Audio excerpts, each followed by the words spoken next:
नमस्कार, आप देख रहे हैं टीवी 100 और मैं हूं आपके साथ वैष्णो सोनी। तो आप सभी का बहुत बहुत स्वागत है आज की हमारी इस खास पेशकश धर्म अधर्म में, जिसमें बात करेंगे धर्म से जुड़े उन तमाम मुद्दों की जो इन दिनों सुर्खियों में बने हुई हैं। जी हां, हम बात करेंगे वक्फ बोर्ड अधिनियम की, जिसमें संशोधन को लेकर यह मुद्दा लगातार गरमाया हुआ है और लगातार चर्चाओं का विषय बना हुआ है। सरकार ने लोकसभा में वक्फ से जुड़े 2 विधेयक पेश किए हैं। पहला विधेयक में मुसलमान वक्फ कानून 1923 को खत्म करने का प्रस्ताव किया गया है, तो वहीं दूसरे विधेयक में वक्फ कानून 1995 में बड़े बदलाव का प्रस्ताव किया गया है। बिल के जरिए मौजूदा कानूनों में करीब 40 संशोधन किए गए हैं। 1995 और 2013 के वक्फ कानूनों में संशोधन का प्रस्ताव है, तो वहीं लोकसभा में पेश विधेयक को unified Waqf management empowerment efficiency and development act 1995 का नाम दिया गया है। हिंदी में सरकार इसे उम्मीद का नाम दे रही है। तो वहीं बिल के जरिए मौजूदा कानूनों में करीब 40 संशोधन किए गए हैं। वक्फ बोर्ड जिस संपत्ति पर दावा करेगा उसके लिए अब सत्यापन करवाना अनिवार्य होगा।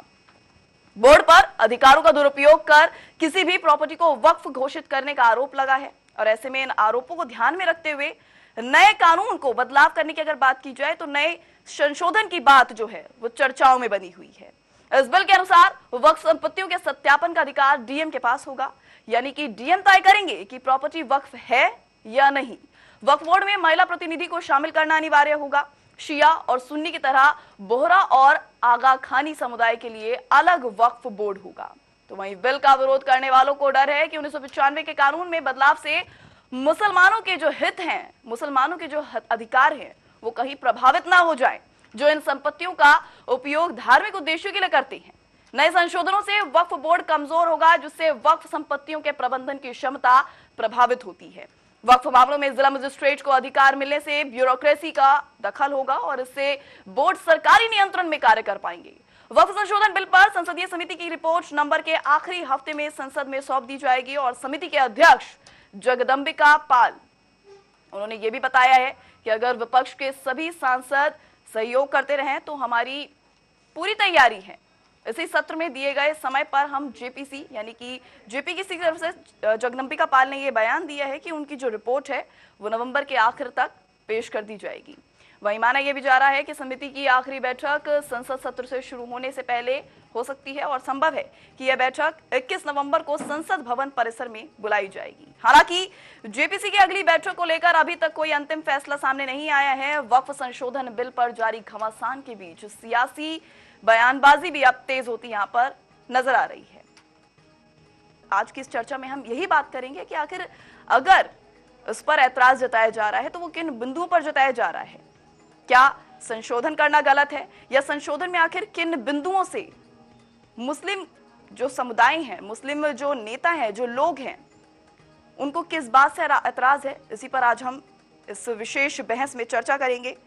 इसी के साथ अब देखने वाली बात होगी कि इस पर क्या कुछ सहमति बन पाती है, क्या नहीं बन पाती है। लेकिन फिलहाल ये लगातार सियासी गलियारों में चर्चा का विषय बना हुआ है। तो वहीं इसी पर चर्चा के लिए हमारे साथ हमारे पैनलिस्ट पर तमाम जो स्कॉलर्स हैं, तमाम जो गेस्ट हैं वो जुड़ चुके हैं। तो एक एक करके सभी से आपको रूबरू करवाते चलते हैं। सबसे पहले हमारे साथ मुस्लिम स्कॉलर अतहर हुसैन जुड़ चुके हैं। अतहर हुसैन जी, आपका बहुत बहुत स्वागत है टीवी 100 में। उसके बाद हिंदू धर्म गुरु भी हमारे साथ जुड़ चुके हैं, मित्रेश चतुर्वेदी। मित्रेश चतुर्वेदी जी, आपका भी बहुत बहुत स्वागत है टीवी 100 की इस खास बहस में, जिसमें आज हम चर्चा करेंगे वक्फ बोर्ड के इस पूरे सिलसिलेवार तरीके पे, पूरे बहस पर कि आखिर क्या कुछ अब तक जानकारी सामने आई है और किस तरीके से, क्यों आखिर इस पर लगातार जो एक घमासान है वो छिड़ा हुआ है। इसी के साथ हमारे साथ राजपुरोहित मधुर जी भी जुड़ चुके हैं। मधुर जी, आपका भी बहुत बहुत स्वागत है। और मौलाना साजिद राशिद भी हमारे साथ जुड़ चुके हैं मुस्लिम स्कॉलर के तौर पर। सर, आपका भी बहुत बहुत स्वागत है। तो एक बार मैं फिर से आप सभी पैनलिस्ट का, सभी गेस्ट का एक बार फिर से टीवी 100 में बहुत बहुत स्वागत करना चाहूंगी। और लगातार, क्योंकि जो अगर बात की जाए वक्फ बोर्ड कानून की, अधिनियम की, लगातार चर्चाओं में शुमार है, लगातार चर्चा का विषय बना हुआ है और देखा जा रहा है किस तरीके से इस पर बहसबाजी जारी है।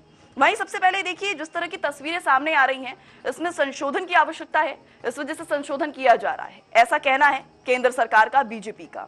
अब ऐसे में लेकिन देखा यह जा रहा है कि कुछ मुस्लिम जो नेता हैं वो लगातार इसका विरोध करते नजर आ रहे हैं। और ये विरोध आखिर हो क्यों रहा है, सबसे पहले वो जानेंगे और इस सवाल का मैं जवाब लेना चाहूंगी अतहर हुसैन जी, सबसे पहले आपसे।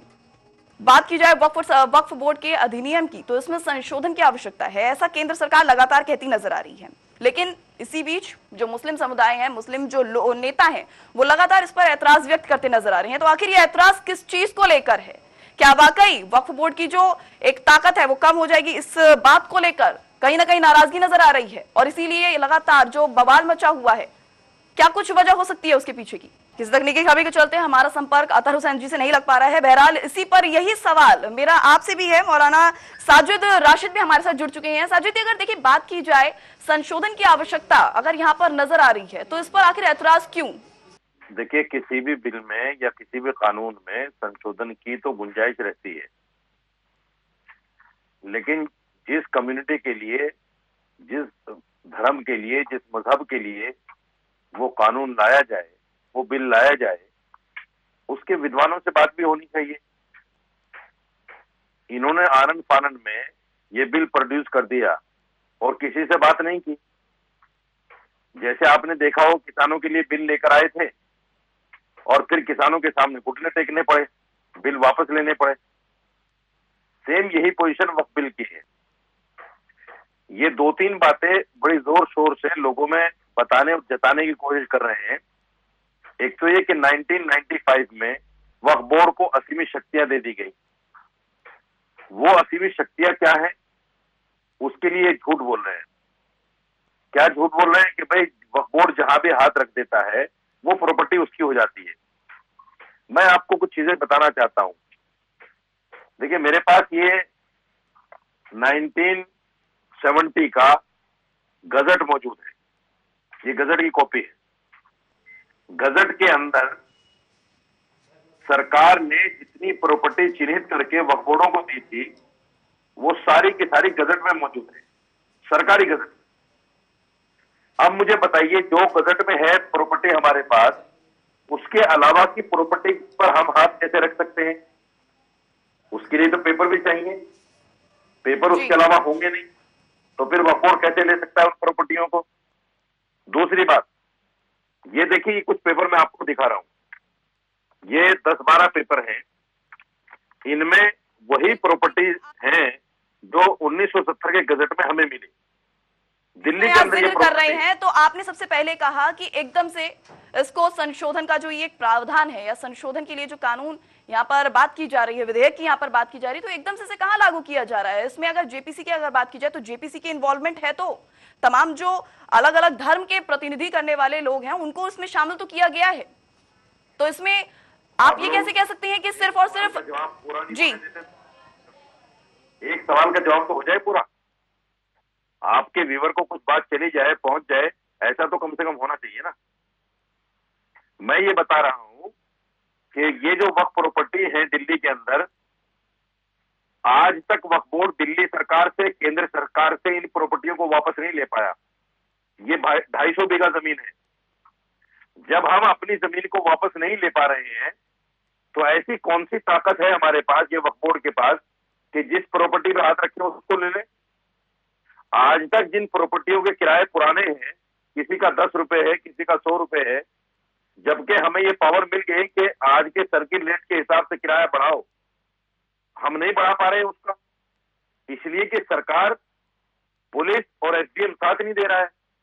आप कह रहे हैं असीमित शक्तियां मिल गई, हमारे पास तो जो शक्तियां हैं वही काम नहीं कर रही है, और ये लोग कह रहे हैं कि असीमित शक्तियां मिल गई, उन असीमित शक्तियों को कम करना चाहते हैं।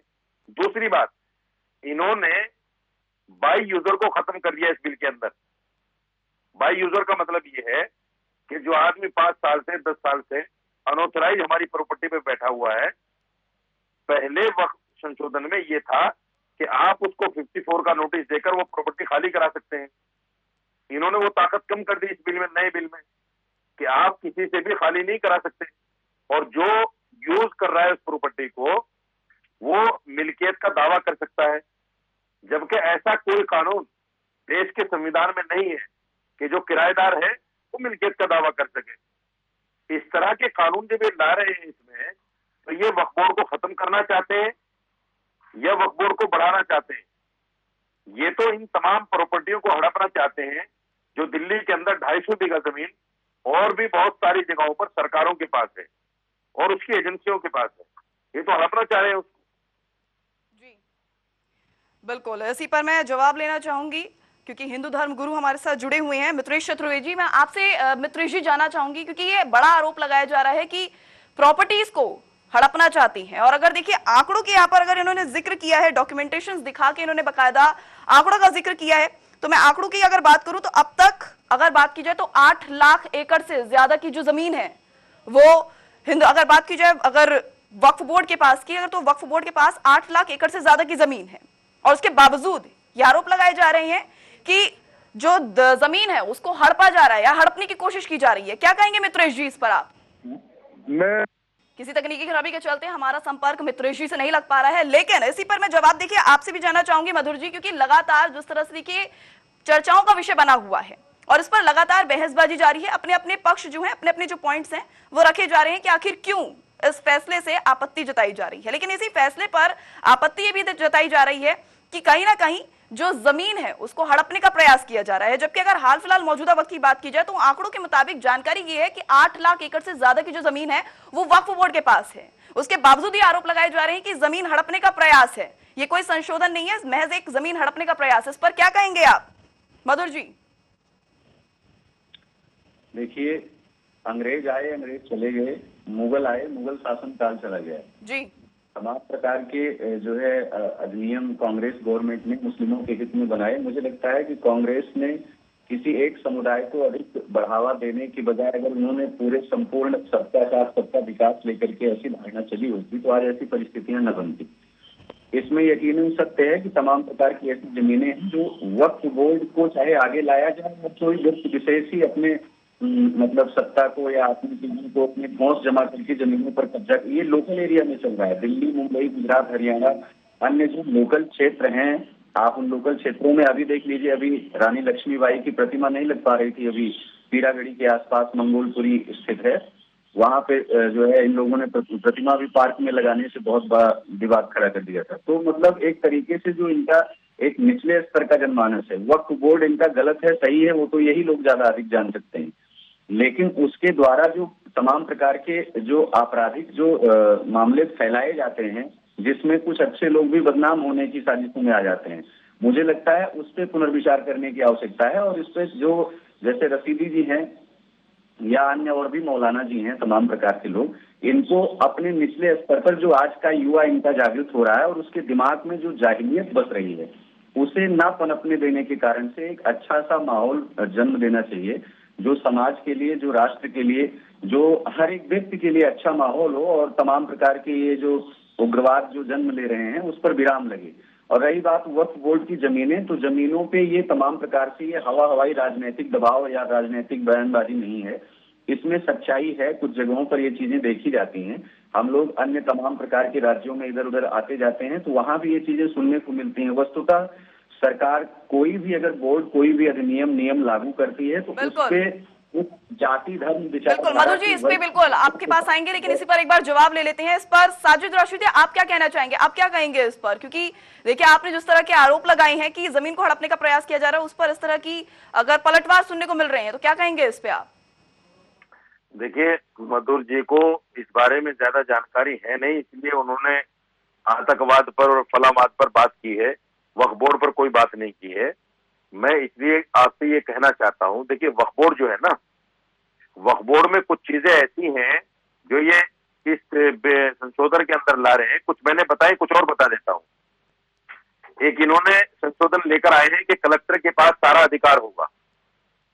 हमें इससे भी एतराज है, हमें इससे इसलिए एतराज है, आपको याद होगा 1949 में जब बाबरी मस्जिद में मूर्तियां रखी गई तो उस वक्त के जो मौजूदा कलेक्टर थे वहां कुछ लोग शिकायत लेकर गए कि भाई ऐसा हो गया है, तो कलेक्टर ने उस केस को सुनने से ही मना कर दिया, क्योंकि कलेक्टर जो है सरकार के अधीन होता है, इसलिए वो हमारी बात को क्यों सुनेगा। इसलिए कलेक्टर के पास सारे इख्तियार दे देना, हम इसके खिलाफ हैं। दूसरे ये इन्होंने कहा है कि जो आदमी कम से कम 5 साल पहले मुसलमान हुआ हो उसको वक्फ करने की इजाजत है। इसका तो कोई मतलब नहीं हुआ भाई, जब आदमी मुसलमान हो गया वो अपनी प्रॉपर्टी को आज वक्फ कर दे, आज मुसलमान हुआ कल वक्फ कर दे, इसका क्या मतलब हुआ कि 5 साल पहले होना चाहिए। दूसरे ये है कि जो भी हमारी प्रॉपर्टीज हैं हम तो ये कहते हैं कि सरकार की नीयत अगर साफ है तो पहले कम से कम ये दिल्ली के अंदर जो हमारी 250 बीघा जमीन है, या तो इस जमीन को वापस कर दे या इसका किराया देना शुरू कर दे, जो सर्किल रेट किराया बनता है। आप इसको वापस नहीं करना चाहते, इसका किराया भी देना नहीं चाहते, और आप कहते हैं वक्फ बोर्ड के पास 8 लाख एकड़ जमीन है। बिल्कुल, ये लेकिन अगर बात की जाए, लेकिन यहाँ पर भी बात हो रही है वक्फ बोर्ड में संशोधन को लेकर ऐतराज की, तो आप पहले ये डिसाइड कीजिए कि आपको ऐतराज से दिक्कत है कि आपको जो संशोधन किए जा रहे हैं उससे ऐतराज है, या फिर दिल्ली में जो आपकी जमीन है आपको वो वापस लेनी है। आप किसको मुद्दा बनाना यहाँ पर चाह रही हैं? मोहतरमा, या तो मेरी बात आप समझे नहीं, या समझकर जानबूझकर इस तरह का सवाल कर रहे हैं।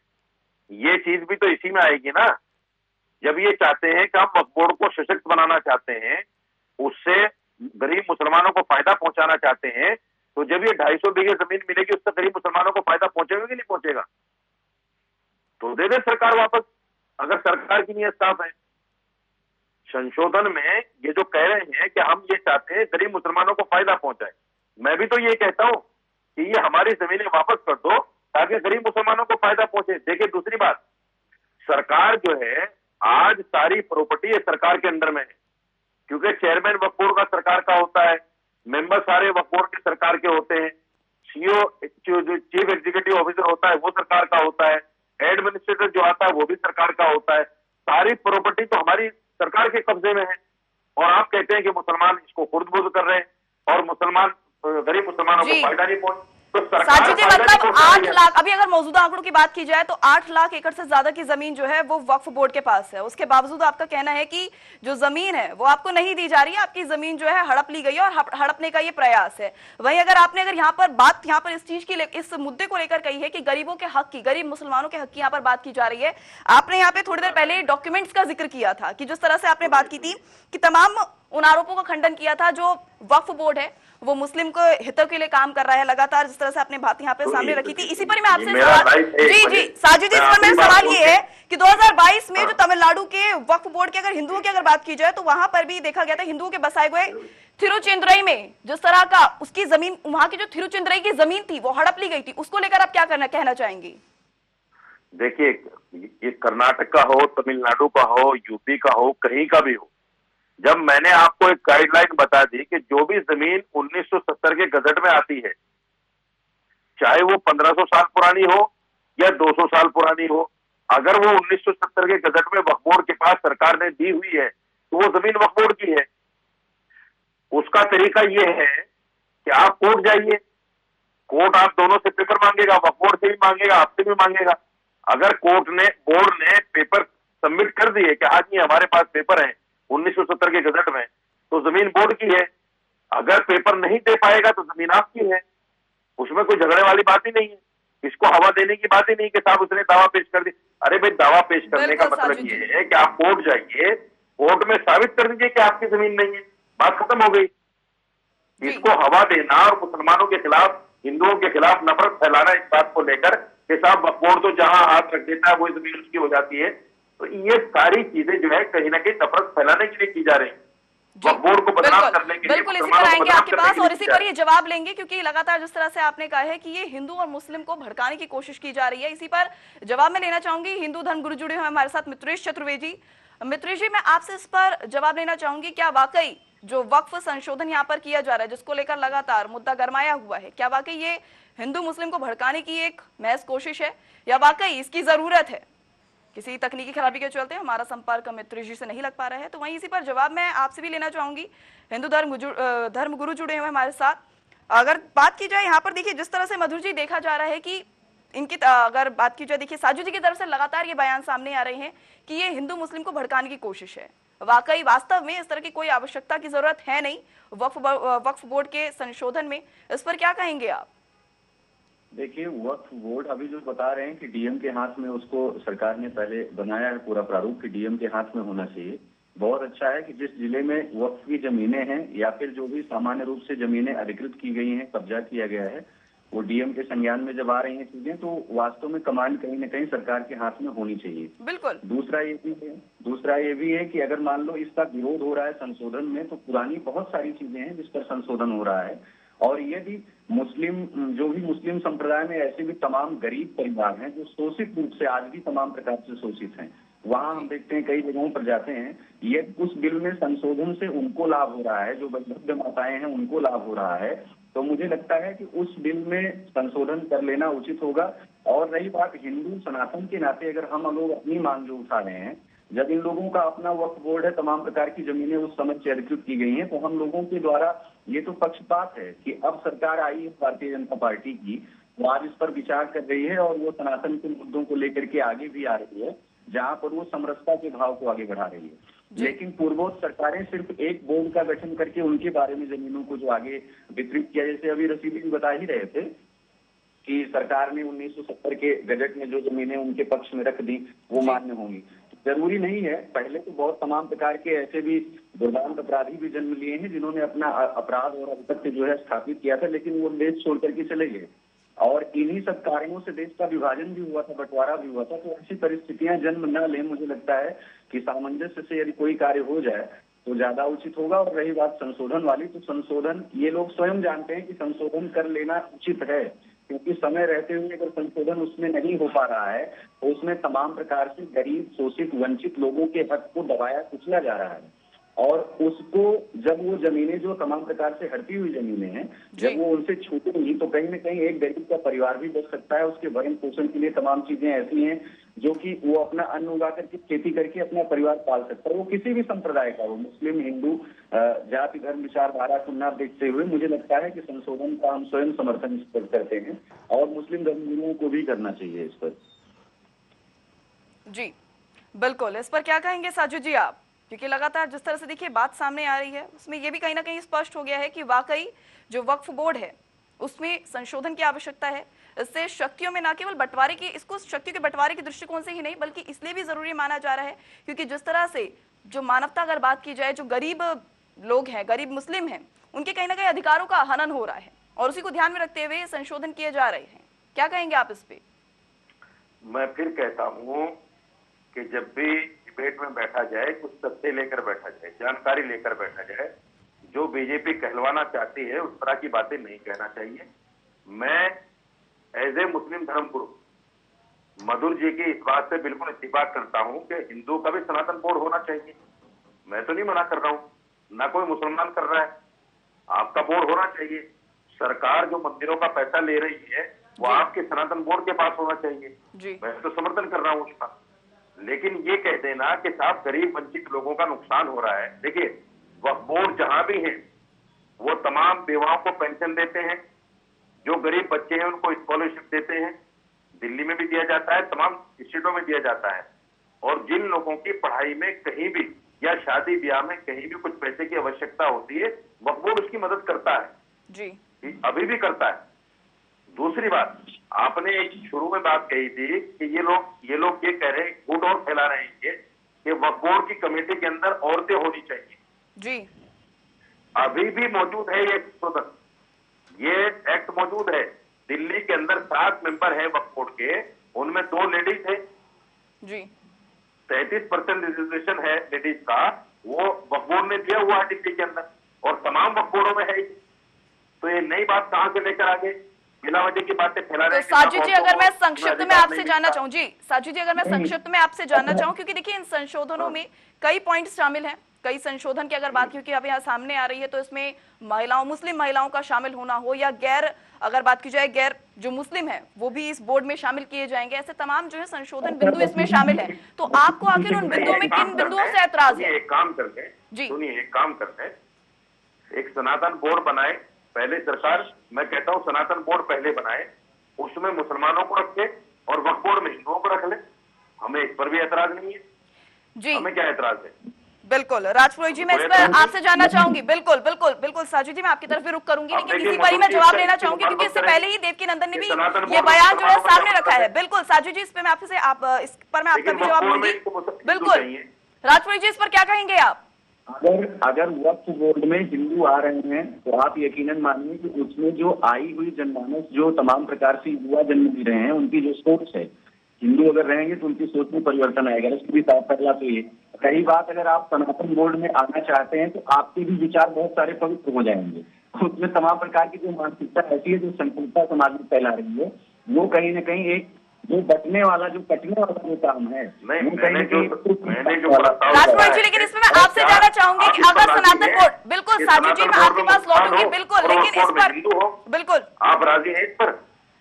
लेकिन बिल्कुल इस पर मैं आपसे बात करूंगी, लेकिन राजपुरोहित जी मैं सबसे पहले आपसे इस पर जानना चाहूंगी कि अगर सनातन बोर्ड बनता है तो उसमें अगर मुस्लिम नेताओं की या मुस्लिम लोगों को शामिल किया जाता है तो क्या उससे आपको ऐतराज है या नहीं? मुस्लिम नेताओं का वहाँ काम ही नहीं है, लोगों को अपनी घर वापसी करनी चाहिए और मुझे लगता है उस पर विचार करना चाहिए कि आपसी भी गलतियां घर वापसी का क्या मतलब है? घर वापसी हो जाएगी तो मुसलमान कैसे रह जाएगा? ले रहा है उस पर जवाब ले लीजिए साजू जी, बिल्कुल। तो मुसलमान कैसे रह जाएगा? तो फिर सनातन बोर्ड में मुसलमान का क्या मतलब हुआ? तो हिंदू हो गए सारे। आप एक बात साजू जी, आपने सवाल पूछा था कि सबसे पहले सनातन बोर्ड बनना चाहिए और सनातन बोर्ड में मुस्लिम लोगों को शामिल किया जाएगा, यानी इस पर जवाब ले लीजिए, उसके बाद आपकी भी प्रतिक्रिया इस पर ली जाएगी। आप एक बात बताइए, वक्फ बोर्ड में आपने कहीं सामूहिक गरीब मुस्लिमों की बेटियों की शादी होते हुए आपने देखा है, कराया है? संज्ञान में आपके पास रिकॉर्ड है? 150 जो मुस्लिम लड़कियां हैं उनका विवाह हो रहा हो, आप रिकॉर्ड उसका दिखाइए ना, दिल्ली में रिकॉर्ड तो आप दिखा रहे हैं, कहीं भी कभी का रिकॉर्ड निकाल के दिखाऊंगा आपको। साजू जी, अगर बात की जाए यहाँ पर इस पूरे मुद्दे को लेकर, जी नहीं रहा है वक्फ बोर्ड की बनाया गया है पास है, मैं दिल्ली वक्फ बोर्ड का खान जो चेयरमैन थे, उन्होंने कितनी मुस्लिम बेटियों की शादियों में पैसा दिया है, कितना स्कॉलरशिप दिया है, वो सारा दिखाऊंगा मैं आपको। उन्होंने क्या किया आप बताइए, कितना आपने कराया? मैंने कराया आप आपने कितना कराया? मैं वक्फ बोर्ड का चेयरमैन थोड़ा ही हूँ। अरे तो इतना हो रही है, आप निजी प्रस्ताव लेके बैठ गए आपने। आप मैं तो नहीं पूछ रहा हूँ आपसे आपने कितना करा दिया, आपने जो करा दिया भगवान के लिए कर दिया, मैंने जो करा दिया अल्लाह के लिए कर लिया, तो कोई बात ही नहीं है। मैं क्यों बताऊँ आपको कि मैं कितना अच्छा काम करता हूँ, कितना बुरा करता हूँ? कितना अच्छा बुरा मेरे ऊपर साजिद बिल्कुल बिल्कुल साजू जी, यहाँ पर कोई व्यक्तिगत टिप्पणी नहीं की जा रही है, बिल्कुल बिल्कुल। राजपुरोहित जी, मैं आपसे भी अनुरोध करूंगी कि यहाँ पर किसी भी तरह की कोई व्यक्तिगत टिप्पणी ना की जाए, लेकिन यहाँ पर देखिए सवाल सीधा था कि अगर वक्फ बोर्ड अधिनियम या फिर वक्फ बोर्ड में अगर संशोधन किया जा रहा है और उसमें अगर गैर मुस्लिम लोगों को भी शामिल किया जा रहा है तो आखिर उससे आपत्ति क्यों है? साजू जी, मैं इसे आपसे जवाब लेना चाहूंगा। मैं बता रहा हूँ जी। दो चीजें हैं, या तो सनातन बोर्ड में अगर ये लोग मुसलमानों को नहीं लेना चाहते तो ठीक है, सरकार सनातन बोर्ड बनाए, मुसलमान उसकी मुखालफत कर ही नहीं रहा है। पर साजिद जी, जो अभी अस्तित्व में है ही नहीं, उस पर बात करके फायदा भी क्या होगा? अभी तो अस्तित्व में है ही नहीं सनातन बोर्ड, अगर सनातन बोर्ड बनेगा उसके बाद उसमें शामिल किया जाएगा या नहीं किया जाएगा ये तो बात की बात है, लेकिन अगर हाल फिलहाल की अगर बात की जाए, संशोधन की अगर बात की जाए तो संशोधन में साफ तौर पर यह कहा जा रहा है कि गैर मुस्लिम लोगों को शामिल किया जाए, तो इससे ऐतराज क्यों है? सुनिए, आज जो है सारे संत इकट्ठे हो रहे हैं दिल्ली में, धर्म संसद लग रही है, मधुर जी भी उसमें आमंत्रित होंगे, तो धर्म संसद इसी के लिए जो है कि सनातन बोर्ड बने, हम समर्थन कर रहे हैं उसका, तो इसमें बुराई क्या है? दूसरी बात ये, आप कहते हैं वक्फ बोर्ड में हिंदू होना चाहिए साजू जी, लेकिन बात तो यहाँ पर वक्फ बोर्ड की हो रही है जी। हाँ, मैं बता रहा हूँ, जितने सरकारी अफसर है वो तमाम के तमाम हिंदू होते हैं, वक्फ ट्रिब्यूनल में तमाम के तमाम लोग हिंदू हैं, जज हिंदू हैं, वकील हिंदू हैं, सारे के सारे हिंदू हैं, और कहां ले जाना चाहते हो वक्फ बोर्ड में हिंदुओं को, आप बताइए।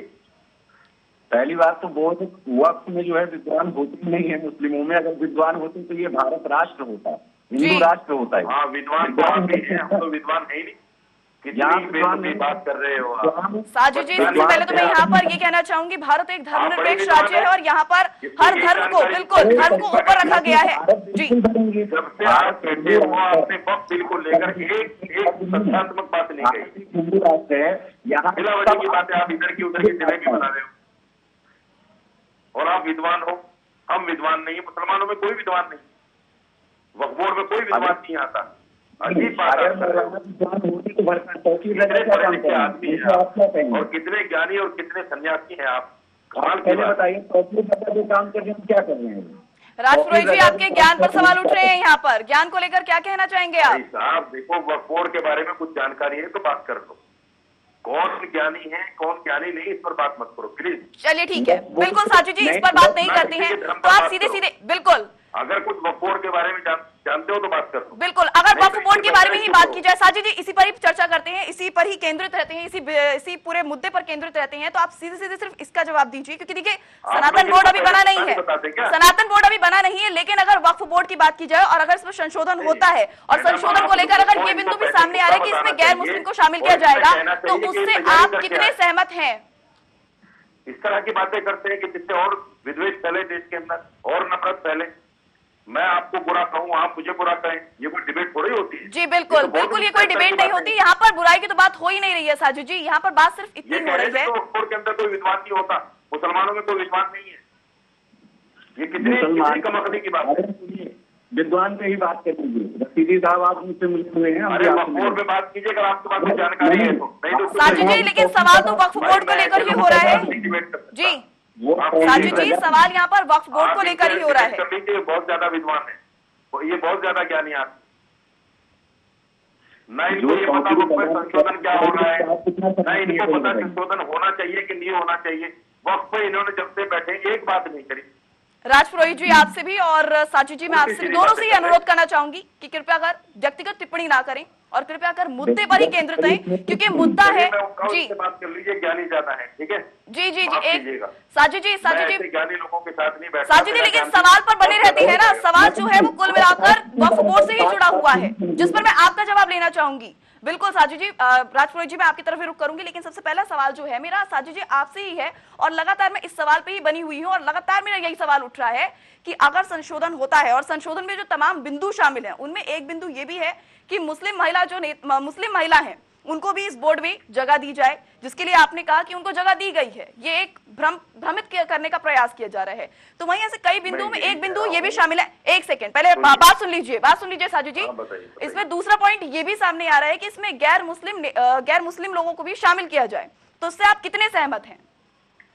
दोनों पर बात हो गई है जी, मैंने बता दिया कि लेडीज ऑलरेडी शामिल हैं और जहां तक हिंदू को शामिल करने की बात है जी, तो जो मंदिरों की कमेटियां हैं, अगर सनातन बोर्ड नहीं बनता, मंदिरों की जो कमेटियां हैं उसमें मुसलमानों को ले लो, वक्फ बोर्ड की जो कमेटी है उसमें हिंदुओं को ले लो, हमें क्या दिक्कत है। लेकिन आप चाहोगे वक्फ बोर्ड की कमेटी में हिंदू हो और मंदिरों की कमेटी में जो है मुसलमान ना हो, तो फिर ये कैसे चलेगा भाई, ये तो नहीं चलेगा साजिद जी। लेकिन मैं यहाँ पर एक बिल्कुल साजिद जी मैं आपको यहाँ पर ये बोलकर इंटरप्ट करना भी चाहूंगी, ये कहना चाहूंगी आपसे कि यहाँ पर गैर मुस्लिमों को शामिल करने की बात सामने आ रही है, तो इसमें यहाँ पर सिर्फ हिंदू तो शामिल हो ही नहीं रहे हैं, यहाँ पे तो हिंदू गैर मुस्लिम किसे कहते हैं? सिख और ईसाई। सर आप उन धर्मों को भूल गए हैं क्या?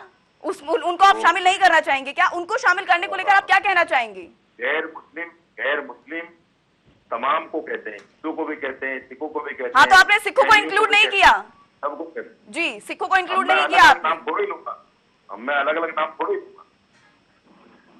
तो आप सिखों की बात करते हैं तो आप एक काम कर लीजिए, उनसे कहिए सिख गुरुद्वारा प्रबंधक कमेटी में। तो जहां एक तरफ आपने ये बयान दिया था कि हिंदू मुस्लिम करने की बात की जा रही है, हिंदू मुस्लिम को भड़काने की बात की जा रही है, वहां पर आप भी सिर्फ हिंदुओं को ही कंसीडर कर रहे हैं, जबकि यहाँ पर सिख और ईसाई भी धर्म है। चलिए बहरहाल, क्योंकि देखिए वक्त का अभाव है, तो इस पर मैं जवाब लेना चाहूंगी। एक आखिरी जवाब जो मैं राजपुरोहित जी आपसे लेना चाहूंगी।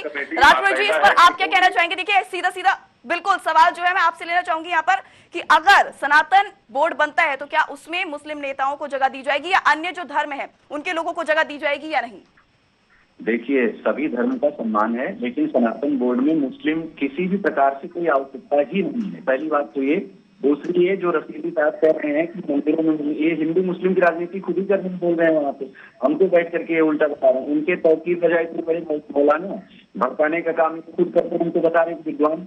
अब ये विद्वानों में जो अंतर हम बता रहे हैं, बताने लगे कि तुम बड़े विद्वान हो, ये सारी चीजें गलत है। लेकर के चलिए, बिल्कुल। देखिए समय का अभाव है, बिल्कुल। तो आज की चर्चा में इतना ही। बिल्कुल बिल्कुल। देखिए राजपुरोहित जी, समय का अभाव है जी, समय का अभाव होने के कारण आज की फिलहाल की इस चर्चा में इतना ही। आप दोनों का ही बहुत बहुत शुक्रिया। राजपुरोहित जी आपका भी बहुत बहुत शुक्रिया इस चर्चा में बनने के लिए, और साजिद जी आपका भी बहुत बहुत शुक्रिया इस चर्चा में हमारे साथ जुड़ने के लिए और तमाम इस पूरे मुद्दे पर बातचीत के लिए। तो जिस तरह से देखा, लगातार जो सियासी गलियारों में ये चर्चा का विषय बना हुआ है, वक्फ बोर्ड में संशोधन को लेकर बात की जाए, अब देखने वाली बात होगी कि इस पर क्या कुछ सहमति बन पाती है और क्या कुछ निर्णय केंद्र सरकार की तरफ से लिए जाते हैं, क्योंकि विधेयक पास करने को लेकर केंद्रीय मंत्री किरण रिजिजू ने प्रस्ताव आगे बढ़ा दिया है। अब इस पर देखने वाली बात होगी कि आखिर आगे क्या कुछ फैसला इस पर लिया जाता है। बहरहाल इस खास बुलेटिन में या यूं कहें इस खास बातचीत में, डिबेट में इतना ही। इस तरह की खबरों के लिए बने रहिए हमारे साथ और देखते रहिए टीवी 100। धन्यवाद।